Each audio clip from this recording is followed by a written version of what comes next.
नमस्कार, मैं हूं आर्या। स्वच्छ भारत अभियान ने देश में सफाई को लेकर एक नई सोच जरूर दी है, लेकिन ज़मीनी हकीकत आज भी कई सवाल खड़े करती है।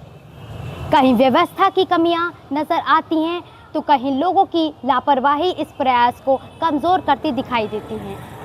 हालांकि इन चुनौतियों के बीच जागरूकता बढ़ाने और हालात सुधारने के लिए लगातार कदम उठाए जा रहे हैं। आइए देखते हैं इस अभियान की असल तस्वीर। ये नज़ारा हमारे शहर की पॉश लाइफस्टाइल का है, जहां हाथ में स्वाद है और सड़क पर कचरा। सवाल ये है कि क्या हम इतने आज़ाद हैं कि जहां चाहे वहां गंदगी फैलाएं? अपनी इस बदहाली के लिए हम किसे कटघरे में खड़ा करेंगे, सरकार की सुस्ती को या जनता की भारी लापरवाही को?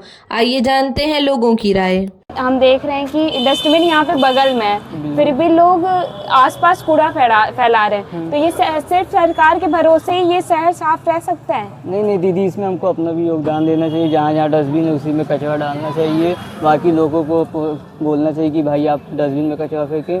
गवर्नमेंट अपना काम कर रही है।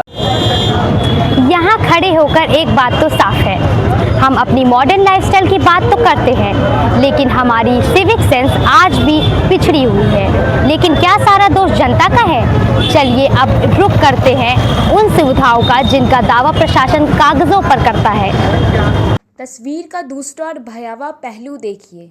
करोड़ों की लागत से बने ये शौचालय आज अपनी बदहाली पर रो रहे हैं। बदबू, गंदगी और टूटे हुए नल प्रशासन की उस लापरवाही का सबूत है, जहां निर्माण तो हो गया पर मेंटेनेंस का किसी को होश नहीं।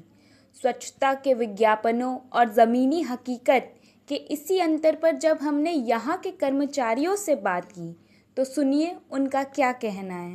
अंकल, यहाँ पे जो शौचालय सरकार का बनवाया हुआ, यहाँ पे क्या सफाई रहती है? कौन सफाई करने आता है? क्या सुविधाएं, क्या असुविधाएं, आप बताइए। सफाई सारी आती है, लेकिन बस गाड़ी आती है, लेकिन बस यही है कि पानी की दिक्कत होती है।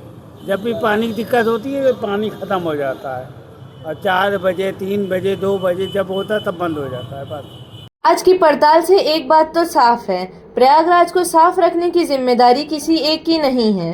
प्रशासन को बजट के साथ साथ नियत और रखरखाव पर ध्यान देना होगा, तो जनता को अपनी सुविधाओं के साथ साथ अपनी आदतों को सुधारना होगा।